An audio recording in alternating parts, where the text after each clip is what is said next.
Welcome to a special edition of Crawford County Outdoors. I'm Dwayne Kohler, and joined today by Jim Karlovec, Flushing Star Kennels. Jim, nice we got dog training 102. I guess 202. 202 today. We had 102 a year ago, and Crash was a tiny puppy at the time, and he's doing real well now. And I see his papa came along today, Brutus. Brutus came along here.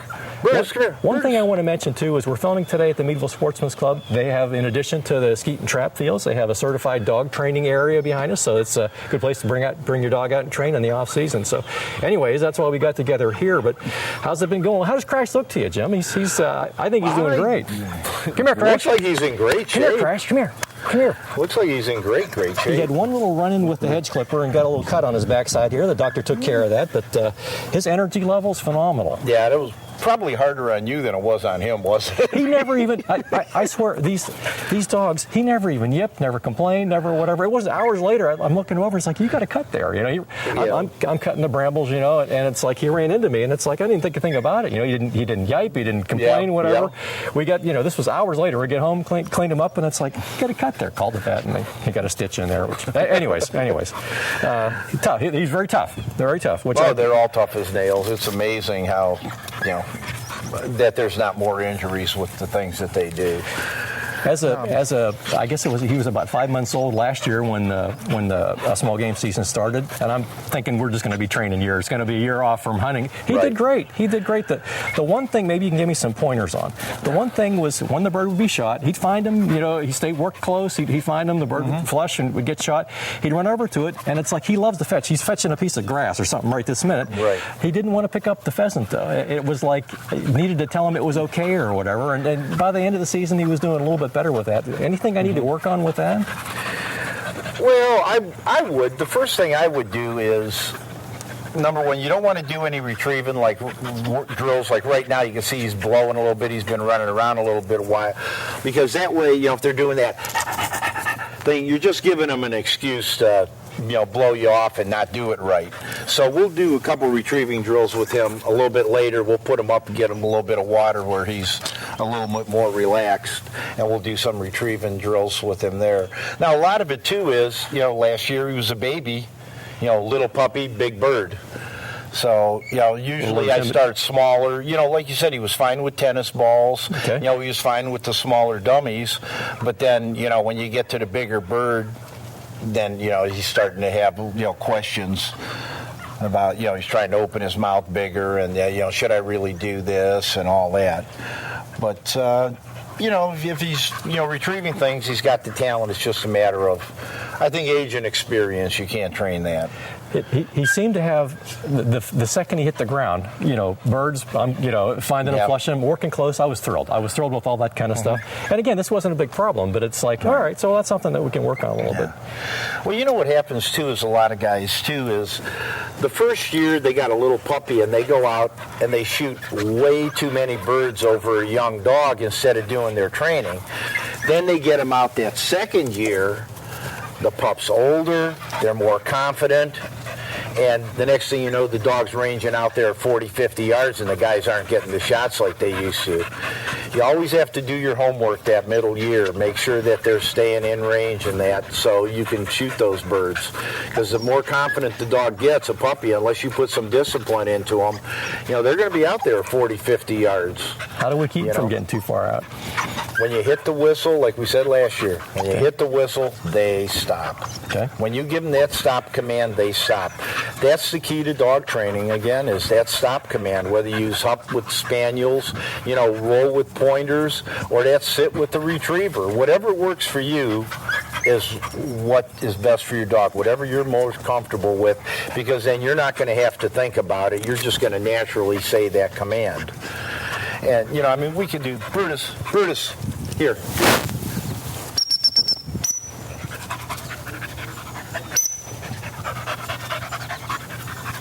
See that? When you tell them to stop, they stop. Okay, go ahead. Brutus, okay.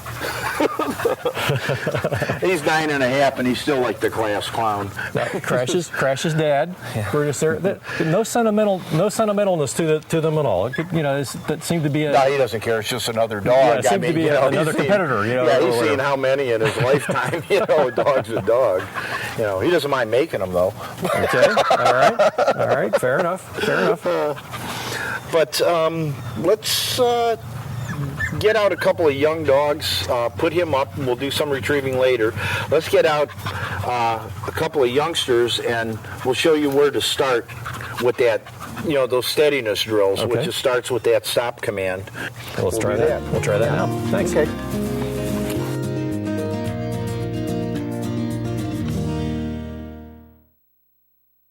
Well, Jim, who do you have here? So we're going to start out with Spike.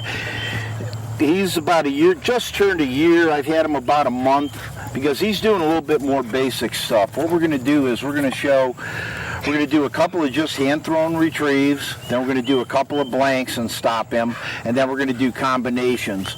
It's really important to do everything individually before you start doing combinations, because then if the dog messes up, you can go back to the single drills and straighten out what they're having a problem with. So, Matt, we're going to just throw a couple like we went over and hop. Hop.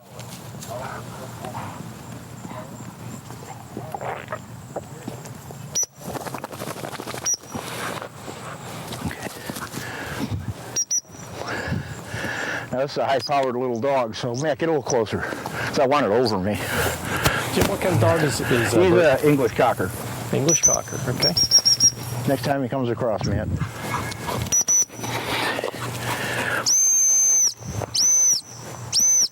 Hop.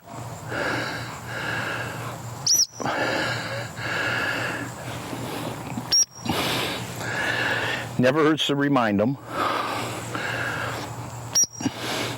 I try not to do a lot of extra talking when I'm concentrating on a young dog, because you never know. A lot of times they go on your, hey!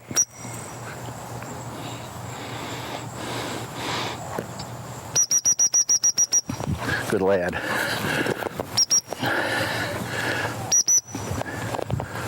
Come on. Okay.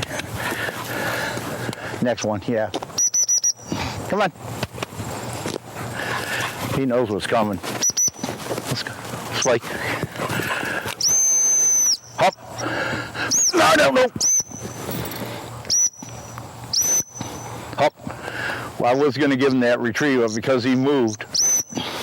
That's one of the hardest things to do, is stop a dog once they start like that. That's really, really, really hard, because once they're going, they want to go. Okay, another thing is eye contact. Keep your eye on the dog. Avoid wearing sunglasses, because they can tell when you're drilling your eyes into them. So, people that wear sunglasses always seem to have a little bit more of a problem. I don't know if it's just psychological or what, but I've always, seen that there's a difference between wearing sunglasses. Hey, sit down. Between wearing sunglasses and not. So, Spike. Next time, Matt. Come on, you little monkey. He knows the drill now. Come on, Spike. Here, come on. Okay.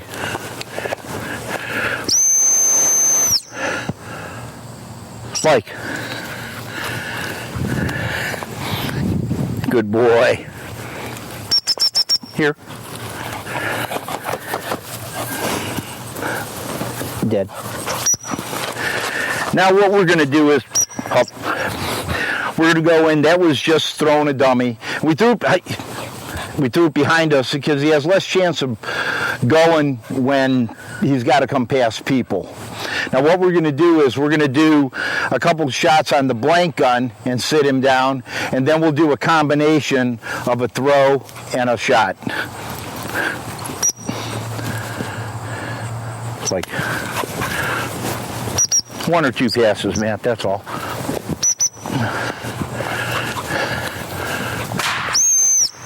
Hey! Hop!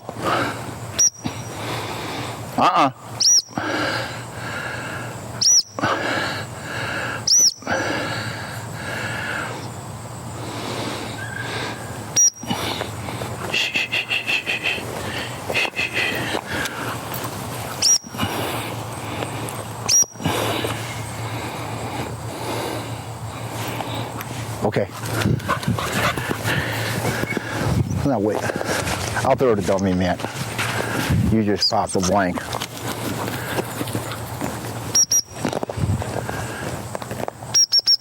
Come on.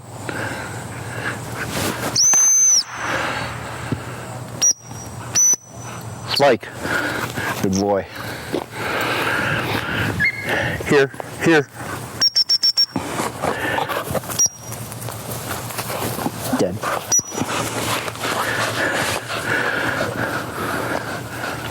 Jim, I imagine the folks at home can see the broken targets here from the skeet and trap fields. Those are probably Let me get a lead on him for a second. Hey, here. Up. Those are probably distracting to the dog when you're working on some drills. Is that a good thing? Oh, of course, they never know. Sure it is. Okay. Sure it is. But you know what? Especially with a young dog, I mean, distractions, that's what you want. That's part of life. I mean, yeah, distractions are part of everything. So the more you can get them into obeying when there's distractions, the better off they're going to be when there's not. Hey. Okay. Sit down, you bugger. The other thing I did is when he went to move on that first shot, I went closer to him rather than calling him and letting him go from that spot. I try not to move them when they're out there because that helps the steadiness a little bit more. When I get up close to them, tell them they're okay and then cast them off. That way, especially like in a trial, if you're out on an honor, which is another dog's out on a retrieve, if they're out there, it keeps them from creeping in and stuff to you. It all goes right back to the discipline part, and it all relates to having a better dog in the field when you're hunting. You have more fun. Jim, one question for you. Sure. Define steadiness. Dog flushes a bird, sits down, the bird's shot, and it doesn't go for the retrieve until you send it. And what we're going to do is we're going to do a couple drills with another little dog. We're going to get Tux out this time. And because he's steady to wing and shot, and we're just steadying him up. He's about 18 months old now. We're just steadying him. And then what we'll do is we'll get Macy out, who's my old pro at 3.5, and we'll show you what a finished dog's going to do. We'll do a little bit of a progression here. So we'll go get Tux and go through the next. We'll go back here and we'll start and then do the next. Like the progression, just show what we're doing is we're just showing how dogs, how they're going to progress with age and where they are different spots in training.